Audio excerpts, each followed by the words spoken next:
Show me your glory. 오늘은 말씀 묵상 두 번째, 경건 훈련을 해야 하는 이유에 대해서 말씀 나누려고 합니다. 지난주에 제가 나눠드린 숙제를 잘 하셨습니까?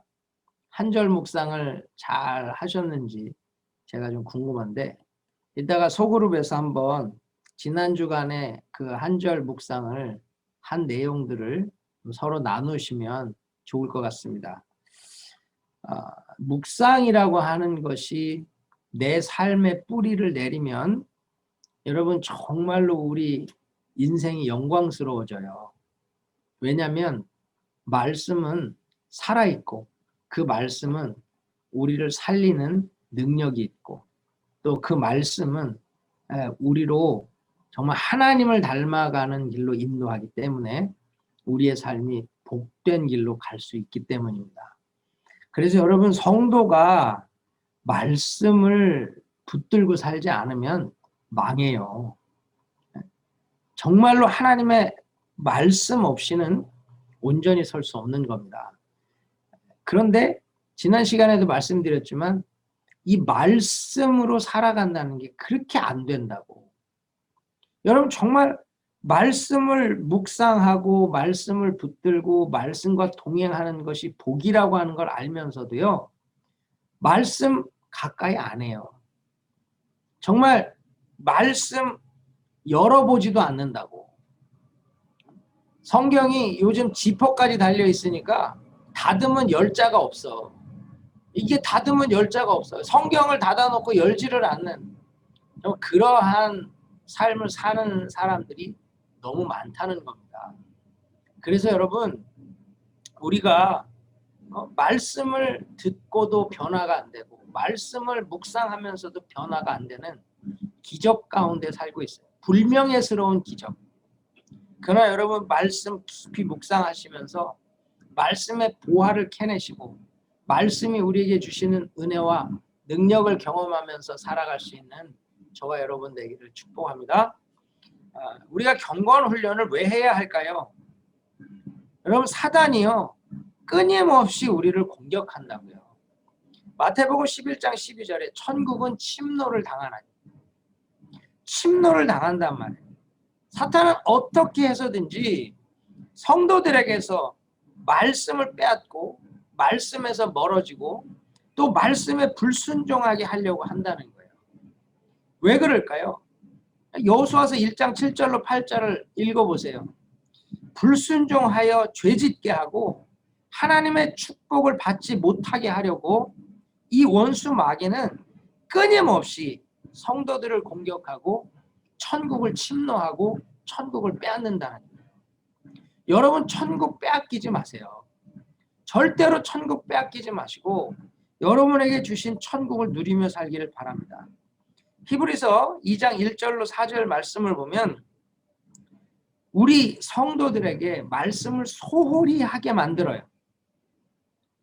말씀을 귀하게 여기는 게 아니라 말씀을 중요하게 여기는 게 아니라 말씀을 가볍고 하찮게 여기고 말씀을 그래서 소중한 게 아니라 소홀히 여기게 만든다는 거죠. 히브리서 2장 1절을 보면 그러므로 우리는 들은 것에 더욱 유념함으로 우리가 흘러 떠내려 가지 않도록 함이 마땅하니라 라고 기록해요. 우리가 흘러 떠내려 가지 않도록 하는 것이 마땅하대요. 이 말은 뭡니까? 반대로 얘기하면 늘 우리는 들은 것을 유념하지 않고요. 우리에게 증거된 말씀을 마음에 새기지 않고 그냥 흘러 떠내려가는 삶을 산다는 거예요.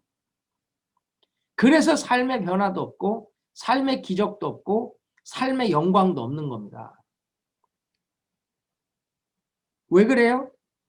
마귀가 자꾸 우리에게서 말씀을 멀어지게 하고 말씀을 소중히 여기지 못하게 하고 말씀을 가볍게 만드니까 말씀을 떠나서 표류하는 인생을 사는 겁니다. 여러분, 우린 들은 것에 유념하셔야 돼요.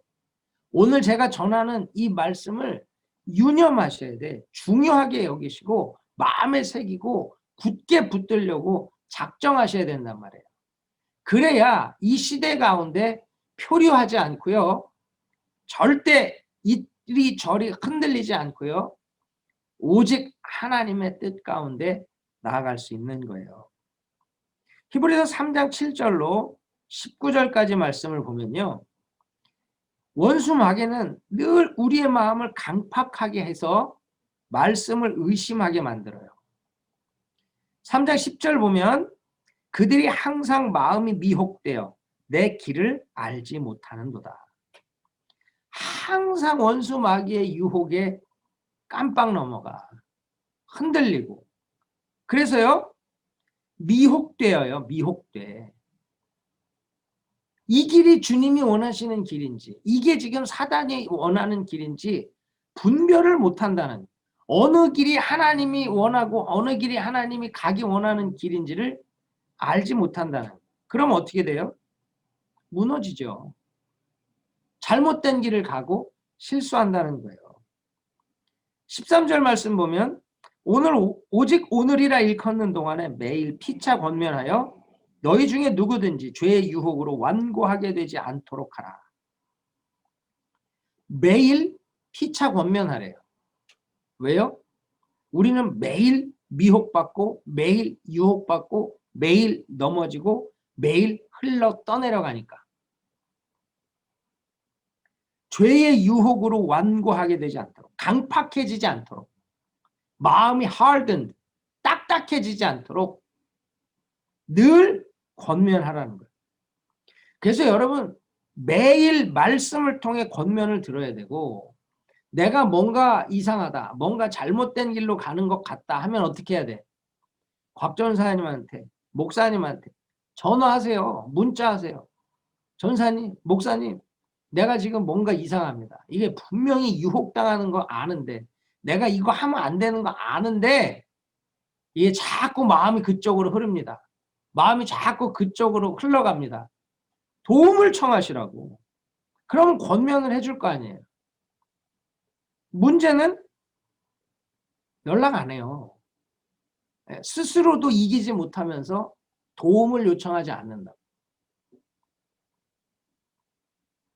왜 그래요? 마음이 강팍해져서. 그래서 19절 말씀 보면 그들이 믿지 아니함으로 능히 들어가지 못한 것이라. 가나안에 왜 못 들어가요? 믿지 않아서. 믿지 않아서. 왜 믿음이 안 생겨요? 듣지 않아서. 믿음은 들음에서 나며 들음은 그리스도의 말씀이니라.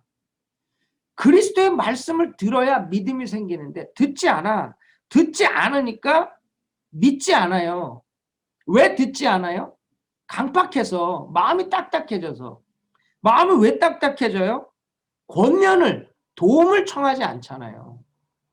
들은 것을 따라 살지 못하는 그 모습이 결국 우리로 천국을 빼앗기는 그런 연약하고 어리석은 자리에 서게 만든다는 거예요. 그래서 여러분, 성도들이 말씀에 순종하고 말씀을 경험하고 말씀의 축복을 누릴 수 있는 것, 이건 어떻게 해야 돼요? 경건 훈련을 통해서만 가능하다는 거예요. 경건 훈련을 통해. 자, 그러면 경건 훈련이라는 게 뭐냐는 거예요. 경건 훈련. 여러분, 경건 훈련이라는 건 우리의 내면이 하나님 경향, 하나님 성향으로 가도록 만드는 훈련이에요. 창세기 6장 5절에 보면 여호와께서 사람의 죄악이 세상에 관영함과 그 마음의 생각의 모든 계획이 항상 악할 뿐임을 보시고, 이 모든 계획이란 이 계획이 히브리어로 예스터라는 단어인데요. 이게 영어 성경에 보면 inclination, 경향, 성향, 뭐 imagination, intent 이렇게 번역을 하는데, 여기서 얘기하는 이 inclination, 이게 오늘 가장 중요한 포인트예요. inclination. 경건 훈련을 왜 하느냐? 우리의 inclination, 경향, 성향, 더 쉽게 표현하면 우리 마음의 흐름을 다루는 훈련이에요. 경건 훈련은 우리 마음의 흐름, inclination을 다루는 훈련. 여러분, 이 inclination이라는 게 뭐냐면 마음의 흐름이에요. 마음의 흐름. 여러분, 이 껍데기는 내가 아니에요. 이 안에 있는 내면, 그게 진짜 나라고. 그쵸? 예. 이 내 안에 있는 진짜 내가 이리저리 흘러다녀요. 우리 자매님들 아침에 일어나면 옷을 이걸 입을까 저걸 입을까, 바지를 입을까 치마를 입을까, 원피스 입을까 투피스 입을까, 운동화를 신을까 구두 신을까, 아주 마음이 오락가락하죠. 그렇죠? 약속이 있는 날 부부끼리 엄청 싸워요. 남자들은 10분 전에 차에 가서 앉아 있어. 그런데 여자들은 안 나와. 왜 안 나와요? 다 됐어. 되긴 뭐가 돼. 옷 펼쳐놓고서 고르고 있는데 흰색을 꺼냈다, 핑크를 꺼냈다, 블루를 꺼냈다. 이 가방하고 만나, 저 가방하고 만나, 이 구두랑 만나, 저 구두랑 만나. 여보 이거 어때? 남자들 눈엔 다 똑같아. 빨리만 나와라. 빨리만 좀. 그러다 대판 싸우고 안 가. 너 혼자 가. 안 가. 이게 뭐냐? 마음의 흐름이거든. 마음의 흐름. 에? 마음의 흐름. 이게 제 멋대로 흔들린단 말이에요. 근데 이것이 그냥 흔들리는 게 아니라 무언가의 자극을 받으면 흔들려. 자극을 받으면. 에? 자극을 받으면 흔들려요. 씻지도 않고 다니던 형제들이 갑자기 씻고 옷을 바꿔 입는다? 분명히 마음에 드는 자매가 생긴 거야. 외부의 자극이 그를 변화시켜. 스파게티 같은 건 먹지도 않는 형제가 있어. 아침, 점심, 저녁 국밥으로 먹어야 되는 밥도리가 갑자기 스파게티를 먹었대. 왜 먹어요? 자극이 온 거야. 자극이. 자극이. 집에 가서 라면을 먹더라도 먹어도는 변화가 일어나죠. 그렇죠? 왜? 영향에 따라 움직인다는 거. 여러분 폭력물 영화나 뭐 이런 걸 보면요. 어때요? 사람이 폭력적이 돼요. 왜? 영향을 받거든. 뭐 로맨틱 코미디 이런 드라마를 보면 여자들은 자기가 그 주인공인 줄 착각해요. 남자들은 얘 왜 이러지 이러고 놀래. 남자들은 자극을 안 받아. 근데 여자들은 자극을 받는단 말이에요. 좋은 설교를 듣고 좋은 간증을 들으면 내가 분명히 움직이죠. 그렇죠? 좋은 말씀이 나에게 자극을 준단 말이에요. 이 말이 뭐냐면 우리의 마음의 흐름이라고 하는 게 영향을 받는다는 거예요. 좋은 영향도 받지만 나쁜 영향도 받아요. 그런데 나쁜 영향을 받아도 내가 흔들림 없이 좋은 길을 가게 하는 것, 이게 경건훈련이라는 거예요. 사단이 유혹을 하고 세상이 나를 공격하고 정말로 엄청난 고난이 나를 흔들어도 그 자극에 반응하지 않고 쭉 내 길을 가는 것. 이게 경건 훈련으로 말미암는 은혜요 축복이라는 겁니다. 우리 선교부 전도사님이 저보고 멘탈 갑이래. 멘탈 갑. 그래서 어떻게 그렇게 흔들림이 없냐. 그래서 제가 뭐라 그랬는 줄 알아요? 멘탈 갑은 없다. 내가 이렇게 쭉 흔들림 없이 가려면 백조가 물에 떠 있으려면 어마어마한 물 밑에서 발짓을 하듯이 나는 그 물 밑에서 어마어마한 주님과의 경건 훈련으로의 몸부림이 있는 거다. 절대 그냥 나는 타고난 강심장, 뭐 타고난 멘탈갑 없어요. 예.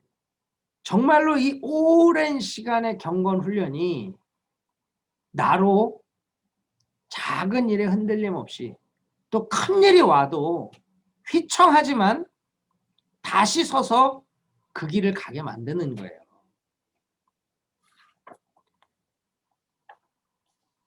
여러분, 라면을 어디다 끓이면 제일 맛있는지 압니까? 양은 냄비. 양은 냄비. 왜 그래요? 열전도율이 제일 좋거든. 금방 팍 끓어. 근데 또 금방 식어요. 네, 금방 식어. 우리 사모가 무쇠솥을 하나 사왔어. 안 끓어. 라면을 거기다 끓이려면 아주 불을 떼야 돼. 아주 막. 그런데 이게 식지도 않아. 여러분, 이 경건 훈련이라는 건 바로 그런 거예요. 양은 냄비 같은 성도를 무쇠솥 같은 성도로 만드는 거예요. 외부의 자극에 그렇게 흔들림 없이 가는 사람. 오직 말씀과 성령이 이끄는 대로 주변과 상관없이 묵묵히 가는 사람을 만드는 훈련. 이게 경건 훈련입니다. 왜 우리에게 이 경건 훈련이 필요할까요? 우리 내면에는 이 두 가지의 경향이 있어요. 두 가지 경향. 마음에 흐르는 흐름이 두 가지가 있다고. 그게 갈라디아서 5장 17절 말씀을 보면 육체의 소욕은 성령을 거스르고 성령은 육체를 거스르나니 이 둘이 서로 대적하므로 너희가 원하는 것을 하지 못하게 하려 함이니라. 보세요. 우리 안에는 육체의 소욕이 있어. 즉 육체가 원하는 대로 마음이 흘러가고자 하는 욕구가 있다는 거예요. 또 한편으로는 육체가 아닌 성령이 원하는 대로 흘러가고자 하는 욕구가 있다는 거예요. 이 두 가지가 싸우죠. 저는 어디서 위로받냐? 바울에게서 위로받아. 바울 같은 위대한 사도가요. 오호라 나는 곤고한 자라. 누가 이 사망의 몸에서 나를 건져내랴. 내가 마음으로는 성령의 법을, 육으로는 육체의 법을 따르기를 원한다. 그 충돌이 있었던 거예요. 바울이 나는 늘 거룩하고 늘 은혜 충만해서 성령과 말씀이 나를 이끈다. 그랬으면 나는 소망이 없어. 나는 정말 어떤 도전을 못했을 것 같아. 그런데 이 위대한 바울도요. 사망의 몸에서 나를 좀 건져달래. 죽겠다는 거예요. 죽겠다는 거야. 내가 아는 성령, 그 하나님의 은혜의 법이 있는데 이 육은 계속 육의 욕심을, 육의 이기심을 채워달라고 자꾸 얘기하니까 미치겠다는 거예요. 죽겠다는 거예요. 나 좀 건져달래요. 바울과 우리의 차이가 뭔지 압니까? 바울은 그걸 인정했어요. 성령의 소욕과 육체의 소욕이 충돌하는 걸 인정했어. 그래서 나 좀 건져줘요. 나 좀 도와줘요. 그러고 외쳤단 말이에요. 그런데 우리는 안 해. 자기가 예수가 돼서 마음이 원유로 돼. 육신이 약하도다. 스스로 합리화하면서 살아요. 여러분, 바울이 지금 로마서에서 그 얘기를 하죠. 누가 이 사망의 몸에서 나를 건져내랴. 그래도 목사가 성도 앞에 편지를 쓰는데 그렇게 부끄러운 고백을 한다? 우리는 감추고 싶을 것 같아. 그쵸? 거룩하고 좋은 것만. 그런데 아니에요. 야, 나도 그래, 나도. 내가 뭐 대단해 보이지만 아니, 나도 이거 갖고 싸우고 있어. 죽겠다 아주 나 이것 때문에 죽을 것 같아. 이게 내 진실한 고백이다. 너희도 싸워야 돼. 너희도 이겨야 돼. 진솔하게 나누고 있는 거 아닙니까? 그래서 경건훈련이라고 하는 건요. 나는 늘 말씀과 기도로 사니까 괜찮습니다가 아니에요. 나도 이거 안 하면 죽어요. 나 이거 못하면 감당 안 돼요. 목회자부터 그 고백을 해야 이 경건 훈련을 함께 해나갈 수 있는 거예요. 우리 은혜교회 한경 목사님 늘 얘기하세요. 나 감당 안 되니까 새벽에 기도한다고. 하나님 음성 안 들으면 감당 못하니까 새벽에 기도한다고. 담임 목사님, 3,000명 교회 담임 목사님이 새벽에 나와서 제일 먼저 기도하니 안 하겠냐고. 여러분, 이게 중요하다는 거예요. 우리 안에는 성령의 소욕을, 정말 성령의 법을 따르고자 하는 마음이 있는데 육체는 육의 소욕이 있다고요. 새벽에 5시에 알람이 울렸어. 성령의 법은 내 새벽을 깨우고 뜨겁게 기도해야지. 육체의 소욕은 야, 자야지. 너 오늘 할 일이 얼마나 많은데. 너 그러다가 졸다가 사고 난다. 이 육체의 소욕과 성령의 소욕이 늘 우리 안에 있단 말이에요. 우리 담임 목사님 가끔 그러셔요. 나는 뭐 평생 새벽 기도 했으니까 새벽 기도가 쉬운 줄 아냐고. 어떤 날은 침대를 이고 나온대, 침대를. 그래갖고 내가 속으로 맞다고. 나도 침대를 이고 나오는 날이 있거든. 정말 침대를 이고 지고, 이거 십자가도 아니고 침대를 이고 지고 나와야 되는. 왜 그래요? 그렇게 안 하면 내 마음은 늘 육이 원하는 쪽으로 가 있어. 육이 원하는 쪽으로 가 있다고. 그래서 여러분, 정말 우리가 고민해야 될 것이 뭐냐면 경건 훈련은 우리가 이 육체의 소욕과 성령의 소욕의 충돌 가운데 살기 때문에 필요하다는 걸 꼭 기억하십시오. 여러분, 영적인 일에도 육체의 소욕이 있을까요? 영적인 일이야. 아주 거룩하고 영적인 일. 있어요. 있다고. 목사로서 예를 들어볼까요? 제가 지금 이 강의를 해요. 이 설교를 해요.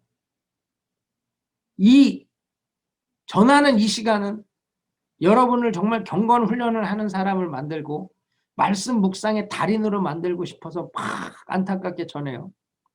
끝나고 나면 어떨까? 이 영적인 일을 하고 난 끝. 하나님의 칭찬이 목마를까? 사람의 칭찬이 목마를까?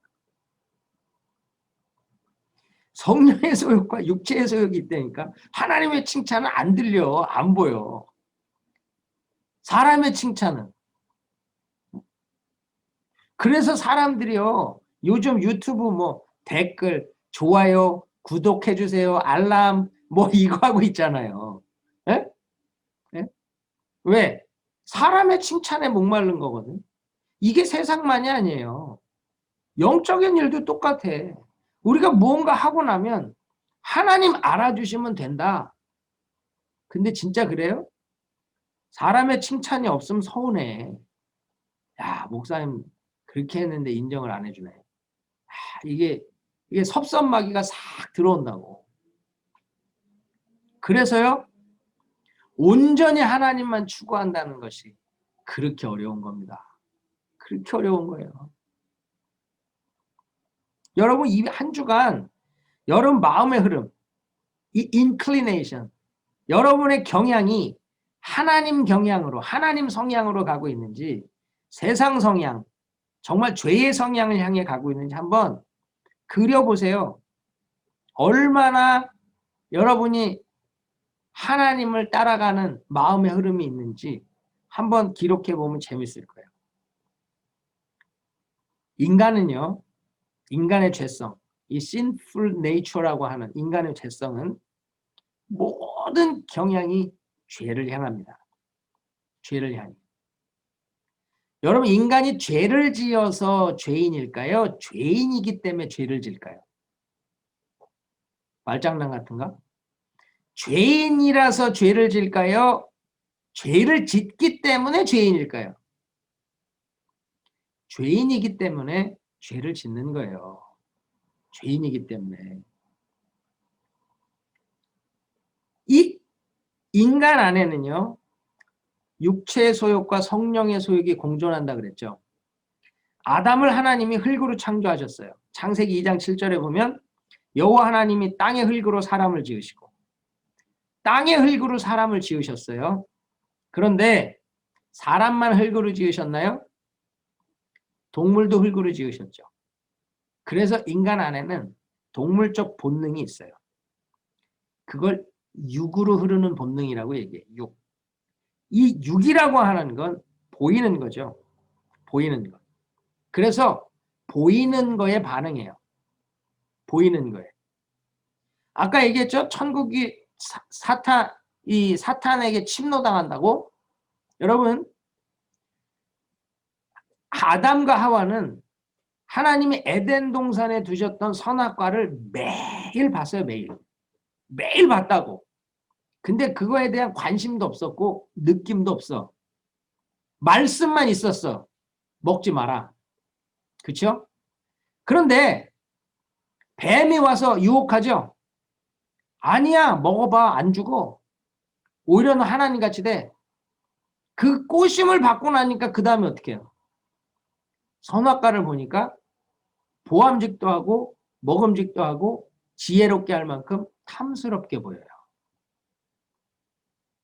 여러분, 이게 자극이라는 거예요. 아무렇지도 않았어.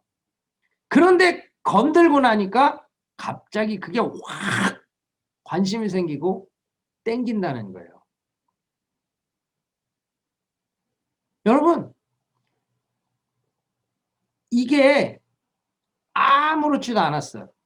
내가 봉사를 하고 내 스스로 기쁨이 있고 감사했어. 그런데 갑자기 누군가가 와. 어우, 자기 수고했네. 목사님이 칭찬하셨어? 아니? 아, 목사님 이렇게 수고했는데 그래도 인사라도 한마디 해주지. 그러고 가. 그 순간 이제 자극이 돼. 그러네. 목사님 어떻게 나한테 이거 한마디도 안 해주냐. 경험해 보신 분들이 있을걸요? 꼭 옆에서 뱀같이 혀를 놀리는 사람 한마디예요. 이게 들쑤셔지면 이게 뒤집어지는. 아무렇지도 않았거든? 근데 그 말 한마디에 갑자기 속이 뒤집어져.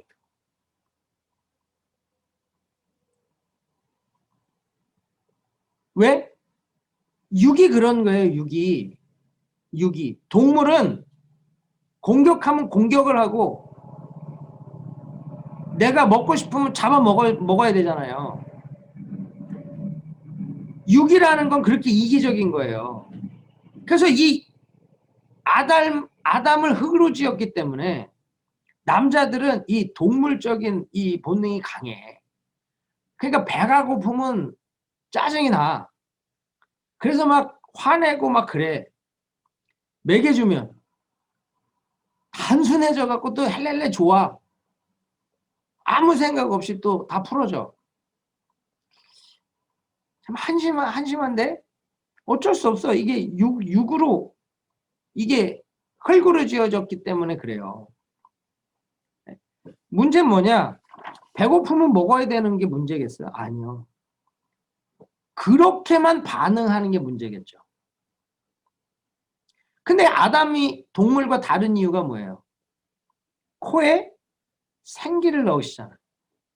창세기 2장 7절에 생기를 그 코에 불어넣으시니 사람이 생명이 되니라. 사람이 생명이 된단 말이에요. 생명이라는 게 뭐예요? 생명이 있는 영, 하나님과 같은 존재가 된 거예요. 하나님의 생명을 나눠주신 거니까.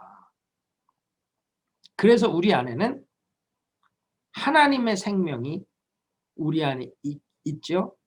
그 하나님의 영의 흐름대로 살아가고자 하는 마음이 우리 안에 있는 거예요.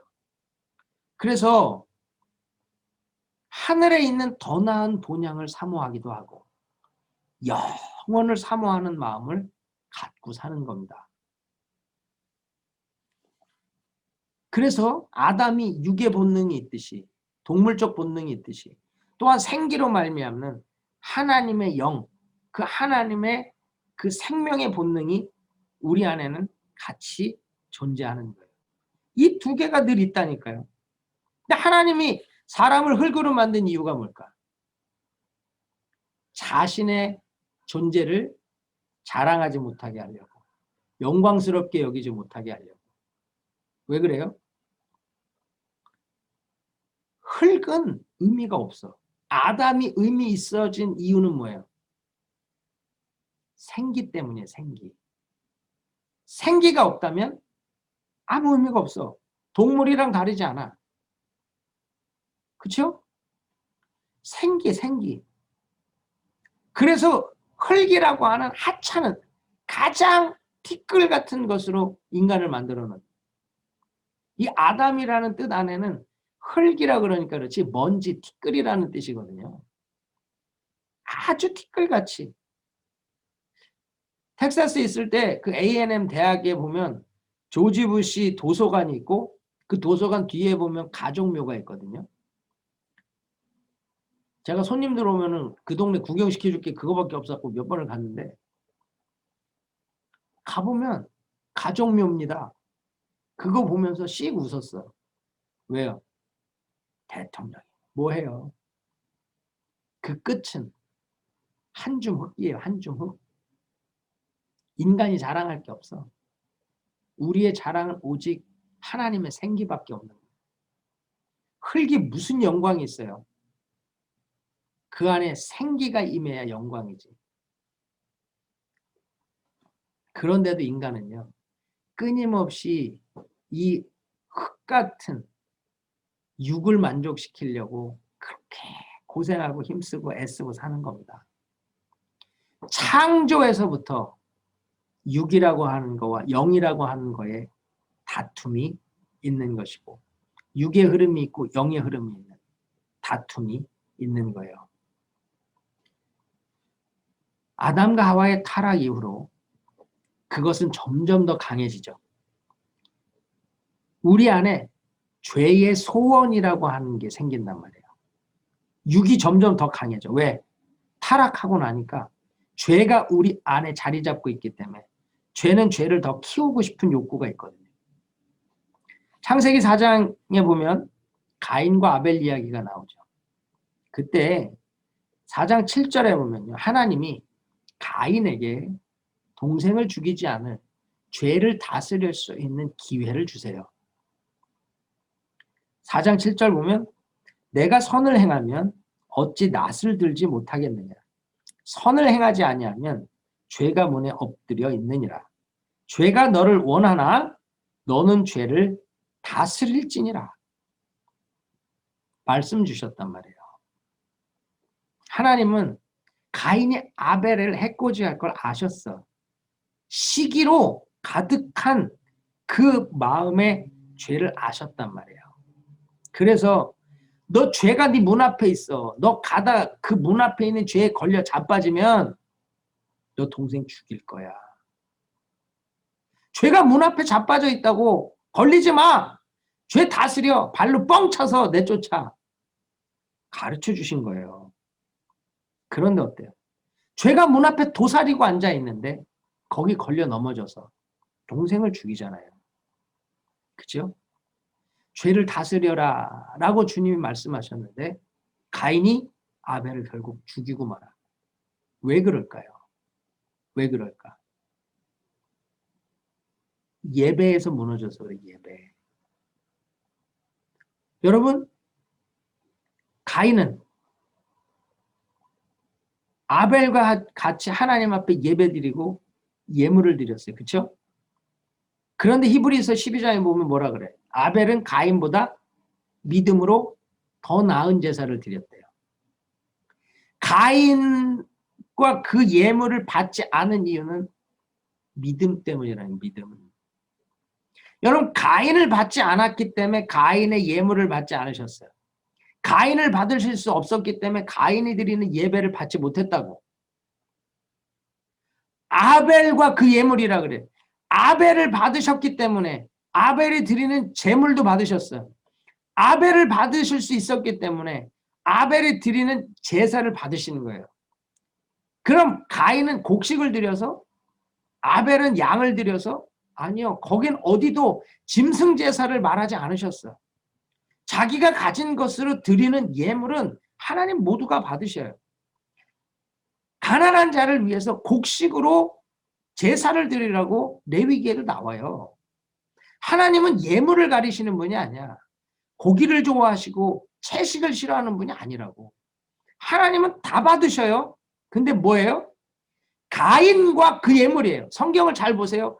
가인과 그 예물, 아벨과 그 예물, 가인을 받으실 수 없으셨기 때문에 그 제물도 안 받으신 거예요. 아벨을 받으시기 때문에 그 제물을 받으신 거예요. 그 말은 뭐예요? 가인이 예배자가 되지 못했어. 반면 아벨은 예배자가 될 수 있었던 거예요. 여러분, 우리가 경건 훈련을 한다는 건요, 예배자가 되는 훈련이에요. 예배자가 되는 훈련이라는 게 뭐예요? 죄를 다스리는 훈련이에요. 하나님 분명히 아벨에게 하신 말씀은 없어요. 가인에게 하신 말씀만 있어. 뭐라고? 죄가 네 문 앞에 엎드려 있어.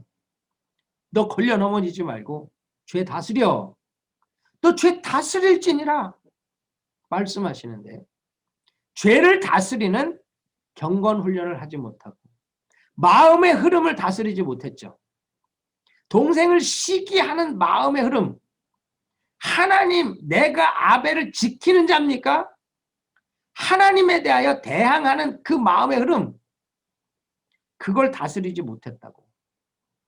그걸 다스리지 못해서 결국 아벨을 죽이는 거예요. 여러분, 우리 살면서요, 우리 모두 거룩하게 살 수 없어요.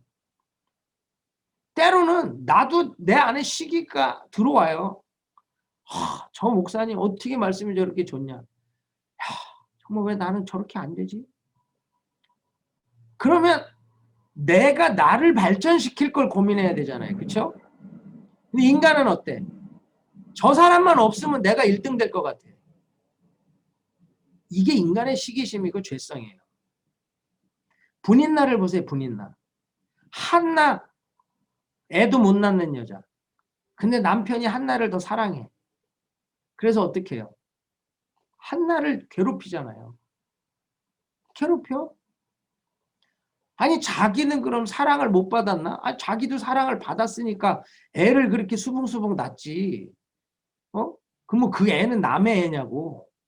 근데 자기도 그 사랑을 받았는데 사랑은 나눌 수가 없는 거야.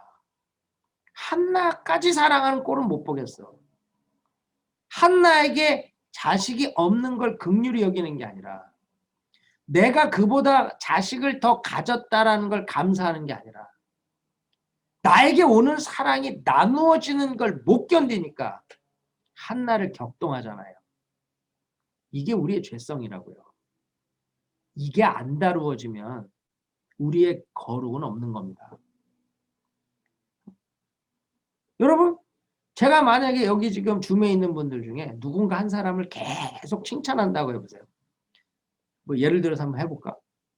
또 내가 뱀이 되면 안 되는데, 우리 폴 형제, 야, 어떻게 저렇게 참 열심히 섬기고 청년이 저렇게 헌신적이고 뭐 찬양도 잘하고 참 이 교회 기둥 같은 저 형제 없으면 어떡하나, 큰일 날 뻔했네, 뭐 이럴 수 있잖아요. 끝날 때까지 제가 계속 그 칭찬만 한다고 해보세요. 다른 분들은 지적 하나도 안 받았어. 내가 뭐 누구한테 일을 안 한다 그랬어, 뭐 기도를 안 한다 그랬어, 섬기질 않는다 그랬어. 근데도 기분 이상할걸요? 찝찝해. 목사님이 그래도 나도 한마디 해줄 것 같은데 어떻게 한마디도 없이 저렇게 계속 저 형제만 칭찬을 하지? 저 형제가 목사님한테 뭐 따로 특별히 뭘 더 했나? 괜히 찝찝해. 이게 인간의 죄성이에요. 여러분, 우리 안에는요, 항상 죄가 도사리고 있다고. 가인을 잡아뜨리려고 하듯이 문 앞에 엎드려져 있는 그 죄가요, 우리를 원해요. 죄가 너를 원하나? 죄가 가인 너를 원해. 너 잡아먹으려고 그래. 너 안에 있는 천국 뺏으려고 그래. 그거 다스려라. 다스려. 가르쳐 줘도 안 되잖아요. 그래서 인간의 모든 죄성은요, 정말 인간의 이 경향은, 마음의 흐름은 무조건 죄를 향해 가요. 죄를 향해. 그래서요, 우리는 이걸 다스려야 된다고. 이게 경건훈련이에요. 이게 경건훈련. 여러분, 우리가 살면서 뭐 마귀가 눈에 보이지 않으니까, 사탄이 눈에 보이지 않으니까 우리는 공격을 안 받는 것 같지만, 제가 지금 말하는 얘기 들어보면 다 공감하시죠? 느껴지는 거라고, 늘 경험되는 거예요. 여러분, 애들 키우는 분들 보세요. 우리도 둘째 녀석한테 야, 너 동생 좀 잘 케어 좀 해. 그러면 뭐라 그럴 것 같아요? 아버님, 알겠습니다. 제가 큰아들로서 도리를 다 하겠습니다. 염려하지 마십시오. 그럴 것 같아요? 아빠는 막내만 이뻐하고 맨날 나는 야단치고. 가인이야, 가인. 다. 다 그게 있다고요. 왜? 그거는 우리의 죄성이에요. 그래서 사단이 너무너무 잘 알아. 그래서 그 말 한마디로 휘청휘청 흔들흔들 이리 휘청 저리 휘청. 은혜 받아 보십시오. 성령이 육의 소욕을 다스리고 이 죄를 다스리니까요. 목사님, 내가 이 교회에 뼈를 묻겠습니다. 내가 정말 모든 걸 다 바쳐서 내가 충성하겠습니다. 그래요. 조금 있다 안 보여. 야외 예배 때 갈비 굽다 갈비뼈 하나 먹고 가버려. 뭔가 시험에 들어갖고 없어져 버려. 교회가 여기밖에 없냐. 왜? 죄가 늘 문 앞에 엎드려 있는데 그거 발로 차버리든지 뛰어넘든지 해야 되는데 걸려 자빠져. 된통 자빠지면 교회도 안 나와. 교회 다니는 것들 뭐 이러면서 사랑은 니들부터 해라 뭐 이러면서 안 나와. 그래서 경건 훈련이 필요한 거예요. 우리를 다루어가는 훈련. 누가복음 17장 27절에 보면요. 노아가 방주에 들어가던 날까지 사람들이 먹고 마시고 장가들고 시집가더니 홍수가 나서 저희를 다 멸하였습니다. 여러분, 아니 먹고 마시고 장가들고 시집가는 거 그게 문제예요? 아니지. 그럼 뭐 우리도 결혼하지 말았어야지. 지금 여기 청년 뭐 자매 형제들은 뭐 소망 없지. 뭐 이게 문제면. 이게 문제가 아니죠. 뭐가 문제예요?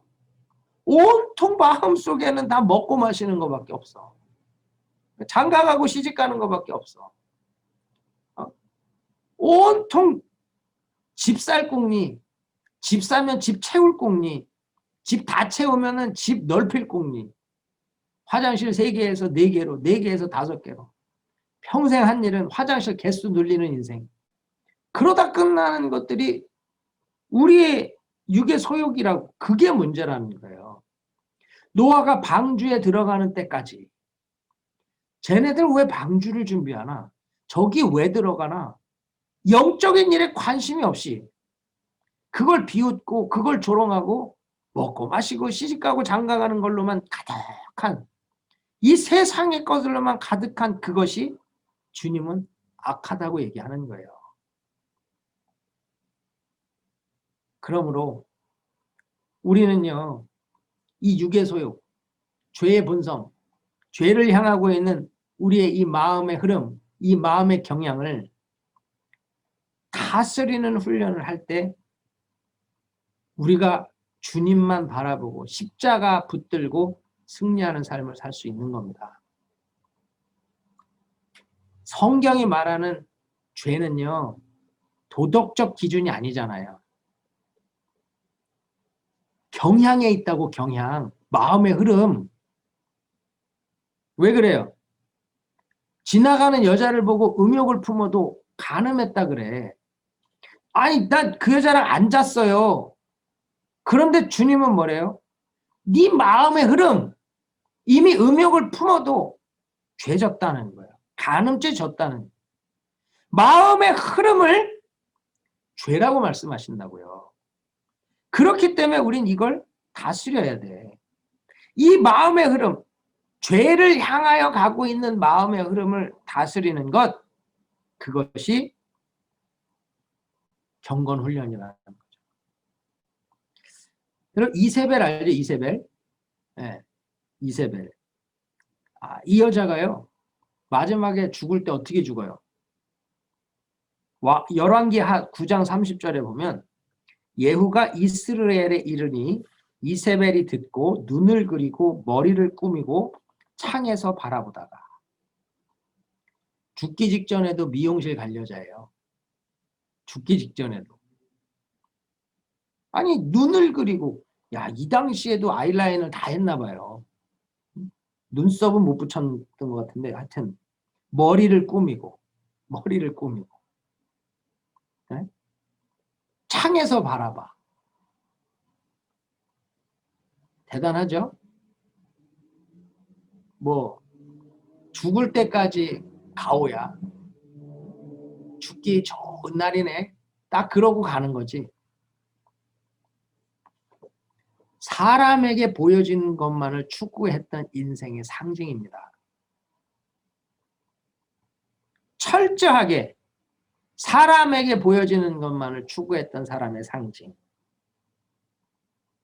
이게 우리 아니에요?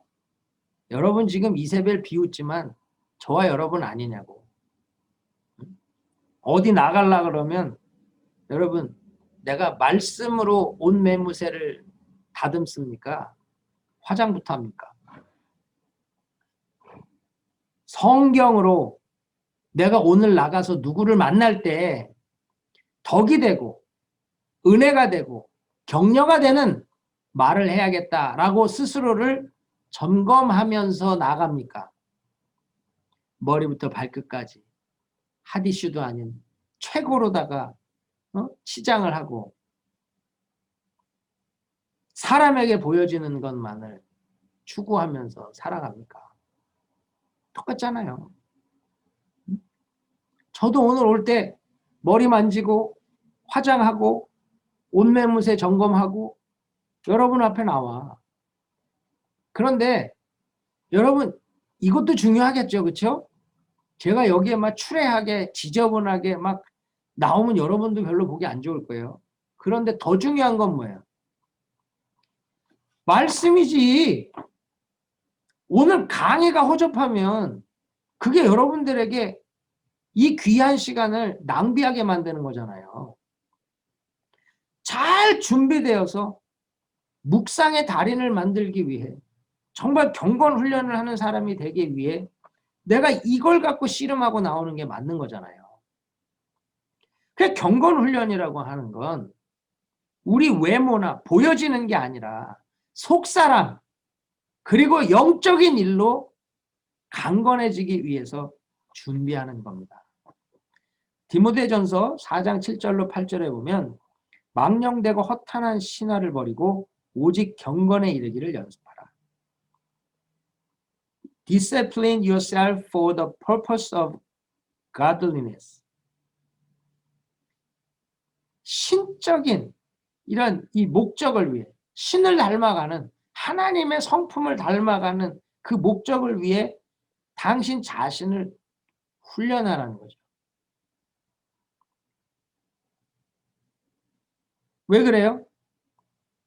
경건의 훈련은 범사에 유익하거든요. 금생과 내생에 유익하다 그래요. 금생은 언제? 지금 살아가는 이 세상에서 이 경건 훈련을 통해서 우리가 유익을 누릴 수 있고 내생이 언제? 하나님 앞에 서는 그때. 거기서 하나님의 거룩한 신부로 칭찬받는 자로 선다는 거죠. 그래서 우리는요. 경건의 훈련을 날마다 하셔야 돼. 날마다 경건의 훈련을 하는 거예요. 히브리서 3장 13절 처음에 이야기했지만 오직 오늘이라 일컫는 동안 만나를 먹듯이 그날 그날의 은혜로 사는 훈련을 하셔야 된다. 왜요? 오늘도 실패와 성공이 계속 반복되니까. 여러분 부흥회 때 은혜 받는 거 얼마나 갑니까? 캠프 신앙이라 그러죠. 그냥 캠프에서 은혜 반짝 받고 얼마 가요? 그 뜨거움이 오래 못 가요. 내 우물을 파서 우물물을 계속 퍼먹는 사람은 인생에 기갈이 없죠. 경건 훈련이 그런 거예요. 내 영적인 우물을 파서 계속 퍼먹는 거. 그 은혜가 있는 사람이 되는 것. 이게 경건 훈련이에요. 날마다 하나님을 향하여 마음의 흐름을 가려가는 것. 날마다 말씀과 성령이 이끄는 대로 내 마음을 따라가게 마음의 흐름을 주장하는 것. 이게 경건 훈련이에요. 안 되지만, 힘들지만, 어렵지만 은혜 안에 들어가 내 이 마음의 흐름, 이 경향을 하나님 쪽으로 움직여가는 것. 이게 경건 훈련입니다. 여러분 이게 필요한 거예요. 예수 믿으면서 이 훈련을 하지 않으니까 평생을 예수 믿어도 변화가 없고요. 평생 예수 믿어도 성숙이 없는 거예요. 정말 30년, 40년, 3대째 예수를 믿는다고 하는 사람들이 변화도 없고 거룩도 없고 하나님의 영광도 없는 거죠. 그래서 여러분 경건 훈련을 하셔야 돼요. 이 경건 훈련을 통해서 날마다 공급받는 은혜 가운데 살아가면요. 엄청난 유익이 있어요. 제가 다음 시간에는 말씀 묵상이 주는 유익에 대해서 나눌 거예요. 어마어마한 유익이 있어요. 우리는 그 유익을 위해 경건 훈련을 하는 거예요. 여러분 오늘 제가 나눠드린 말씀처럼 우리 안에 육체의 소욕과 성령의 소욕의 충돌이 있고 우리의 죄된 이 본성은 늘 죄를 향하여 육의 소욕을 향하여 흘러가기 때문에 그 죄를 다스려야 우리가 거룩함으로 말씀대로 성령을 따라 살아갈 수 있다는 것. 이걸 꼭 기억하시고 경건 훈련을 결단하시고 날마다의 삶에서 경건의 거룩함을 이루어갈 수 있기를 주의 이름으로 축원합니다. 제가 오늘은 묵상의 기술 두 번째 Picture It 요 기술을 좀 나눠드리려고 그래요. 지난주에는 한 절 묵상에 대해서 단어 하나를 묵상하고 단어 하나하나에 대한 내용을 나누는 훈련을 했다면 오늘은 Picture It 이게 뭐냐면요. 이 성경을 묵상할 때는 장르에 따라서 다르게 묵상을 해야 됩니다. 근데 이 방법은 내러티브라고 하는 거 있죠. 이야기나 비유 같은 것을 묵상할 때 가장 효과적인 방법이에요. 그래서 성경 본문을 읽고 그 컨텍스트, 성경 컨텍스트 안에다가 내 자신을 대입하는 거예요. Put yourself into the context. 컨텍스트 안으로 나를 넣는 거예요. 그래서 성경의 상황을 내 마음에 그리고 내가 그 성경의 인물 중에 하나로 참여하는 거예요. 그리고 그 상황 속에서 나라면 어떻게 느낄까 스스로 물어보고 어떻게 반응할까 그것을 생각해 보는 거예요. 그러면서 이야기 속에 나오는 여러 인물들 속으로 다 들어가 보는 겁니다. 그러면서 묵상을 하는 거예요. 같은 질문을 반복하면서. 그러면 누가 나와 가장 비슷한지 또 어떻게 이 상황을 내 삶에 적용할 수 있을지 또 하나님 지금 이 말씀을 통해 나에게 하시는 말씀은 무엇이고 또 나에게 순종하고 행하기 원하는 것이 무엇인지를 찾아보는 거죠. 이것을 한번 예를 들어서 해볼게요. 마가복음 2장 1절로 12절 말씀을 보면 중풍병자를 데리고 가서 지붕을 뚫고 달아 내려온 사람들의 이야기입니다. 자, 그럼 여기서 먼저 내가 침상 위에 누워있는 사람이 되어보는 거예요. 중풍병 걸린 사람. 여러분, 내가 중풍병자라는 생각 해보셨습니까? 아무것도 못하는 사람. 어떤 사람은요, 자식만 보면 아무것도 못해. 내 인생이 없어. 그냥 자식만이 내 인생이야. 이런 사람이 있어요. 어떤 사람은요, 돈 없으면 아무것도 못해. 돈 없으면 중풍병자가 돼버려. 어떤 사람은 두려움과 염려. 염려가 하나 딱 들어오면요, 중풍병자가 돼서 아무것도 못해요. 여러분을 무기력하게 만드는 게 있다면 뭔가, 그걸 묵상해 보는 거예요. 내 삶의 영역에서 중풍병자처럼 무기력하게 느껴지는 부분. 내가 이거 아무래도 움직여지질 않아. 아무래도 바꿔지질 않고 아무리 봐도 이게 움직이질 못하는 부분이 있을 거예요. 남편이 중풍병자처럼 느껴지는 분들도 있어. 안 움직여. 평생을 얘기해도 안 움직여. 그럴 수 있잖아. 자식이 중풍병자 같이 아무리 얘기해도 이 아이가 말 안 듣고 도대체 움직여지지 않고 뭐 끄떡도 안 하는 애들도 있잖아요. 그리고 내가 중풍병자인데 나를 지금 들어서 예수께로 옮겨주는 동역자가 있는가? 나를 염려해서 나를 들어서 예수께로 이끌어주고 있는 사람이 있는가? 묵상해 보는 거죠. 두 번째, 지금 지붕 위에 올라가서 지붕을 뜯는 네 사람, 그 중에 하나로 나를 생각해 보는 거예요. 도대체 이 사람들은 어떤 믿음이 있어서 지붕을 기어 올라가고 지붕을 뜯을까? 도대체 어떤 믿음이면 이게 가능한 건가? 이걸 한번 보는 거죠. 또한 내가 이 사람이라면 누구를 지금 들어다가 예수께로 나와야 되나?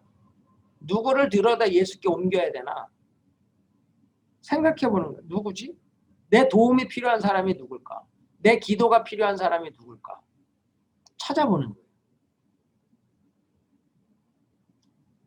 그리고 지금 이 도움이 필요한 사람을 예수께로 데려와야 돼. 교회로 데려와야 돼. 목사님 앞에 데려와야 돼. 기도 받아야 돼. 정말로 이 사람 예수 영접해야 돼. 기도받고 병 나아야 돼. 정말로 예수 앞에서 교회로 나와서 말씀 앞에서 해결함을 받아야 되는데 장애물이 있을 거 아니에요. 문 앞을 가로막은 사람들처럼 이 사람이 교회에 나오지 못하게 막는 사람이 있을 수도 있고 교회에 오지 못하게 막는 환경이 있을 수도 있고 장애물이 뭔가 그거를 찾아봐야죠.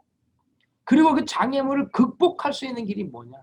지붕을 뜯듯이 문을 만들 수 있는 길이 뭐냐? 이걸 찾아보는 거예요. 세 번째, 집주인. 여러분이 그 집주인이면 황당하지 않겠어요? 갑자기 지붕이 뚫리고 부두두두 돌이 떨어지고는 침대가 내려와.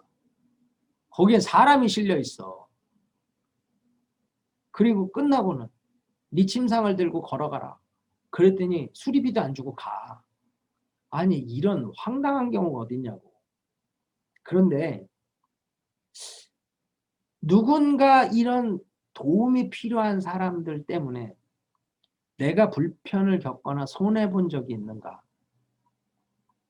내가 기꺼이 손해를 보고 불편을 겪어도 이렇게 누군가 치유받고 문제 해결함을 받는 걸 인해서 기뻐하고 감사했던 적이 있는가?